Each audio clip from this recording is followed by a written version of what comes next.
আসসালামু আলাইকুম এভরিওয়ান। এটা আমার মলভেনো ট্যুরের সেকেন্ড পার্ট। এটা হলো ট্রেন্টিনোর একটা সিটি, নাম আন্দালো। সিটিটা এত সুন্দর, একটা কালারফুল সিটি। এই সিটিগুলো বিশেষ করে সামারের সময় অনেক সুন্দর কালারফুল ফুল দিয়ে সাজানো থাকে। আর পাহাড়ি বাড়িঘরগুলা একটু দেখতে অন্যরকম, তো সবাই জানে। এই যে এই বিল্ডিংটা এত সুন্দর, এটা যদিও একটা হোটেল, বিভিন্ন রঙের ফুল দিয়ে বিল্ডিংগুলো সাজানো থাকে। এখানকার বিল্ডিং কোডগুলো একটু ডিফারেন্ট। এখানকার বিল্ডিংয়ের কালার কোডগুলো একটু ডিফারেন্ট, একটু কালারফুল। এই সিটিটার নাম আন্দালো। বেরগামো সিটি থেকে এখানে যেতে লাগে 3.5 ঘন্টার মতো। হ্যাঁ, 3.5 ঘন্টার মতো। আমরা এই আন্দালো সিটির পরপরই আর একটু গেলেই মলভেনো। এই যে মলভেনো লেক দেখা যাচ্ছে। এইসব জায়গায় গেলে যে রাস্তা দিয়ে যাবেন, এই রাস্তাটাই আসলে সুন্দর। এই রাস্তাগুলো চোখে একদম গেঁথে থাকার মতো, মনের মধ্যে গেঁথে থাকার মতো। এগুলো অ্যাকচুয়ালি মোবাইলের ক্যামেরাতে আসে না। ক্যামেরাতে আপনি চোখে যে সুন্দরটা দেখবেন, এটা আপনার মোবাইলের হোক বা নর্মাল আপনার ভিডিও ক্যামেরাতে হোক আসবে না, পুরোটা আসে না। তারপরে আমি বিভিন্ন জায়গায় গেলে আমি শুধু টুকটাক কিছু ভিডিও ধারণ করি আমার স্মৃতি হিসাবে রাখার জন্য। তেমনি এই মলভেনো সিটিটা অনেক বেশি সুন্দর। আর এখানকার লেকের পানিটা অন্যরকম সুন্দর। এতে আমরা চলে আসছি প্রায় কাছাকাছি।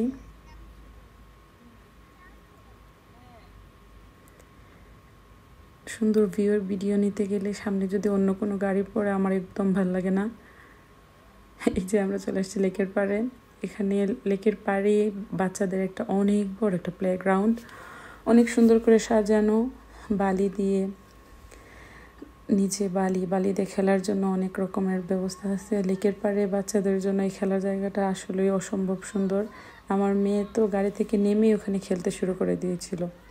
ওদিকে আবার আমার হাজব্যান্ড গেছে গাড়ি পার্কিং করতে, আমি আবার আমার বসে ছোটোটাকে নিয়ে অপেক্ষা করতেছিলাম।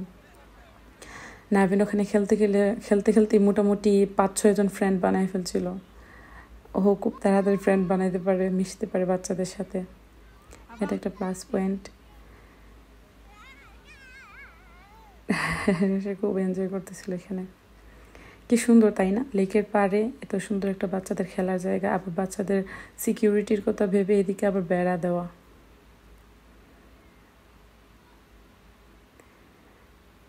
এই লেকের পানিটা না অদ্ভুত রকমের সুন্দর, আকাশি রঙের পানি।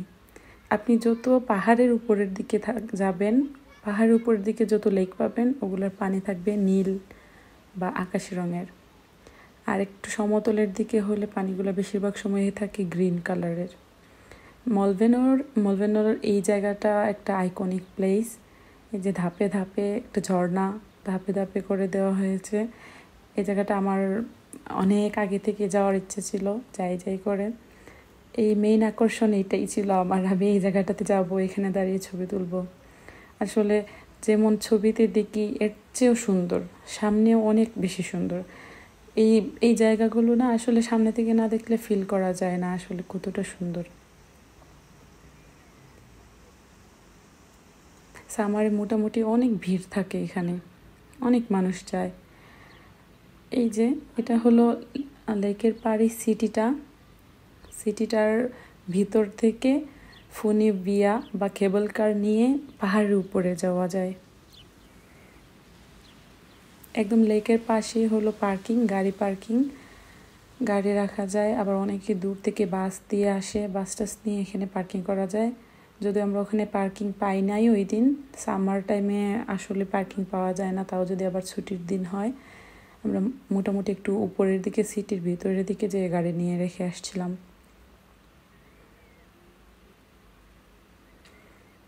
ঘুরে ঘুরে আমরা কিছু ভিডিও করে নিচ্ছিলাম। আমার হাজব্যান্ড আবার নায়কের মতো পোজ দিয়ে হাঁটতেছিল।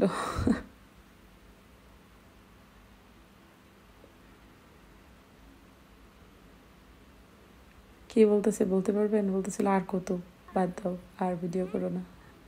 এই যে মজার একটা বিষয়, এই ছোট্ট একটা বাচ্চা, নৌকার সামনে একটা বাচ্চা দেখা যাচ্ছে না, এটা কিন্তু সত্যিকারের বাচ্চা, কোনো পুতুল না। বাচ্চাটা চুপ করে সামনের দিকে বসেছিল। ওর মা কিন্তু অনেক দূরে থেকে নৌকাটা চালিয়ে নিয়ে আসছে। আমি অবাক হয়ে দেখতেছিলাম, একদম ছোট বাচ্চা।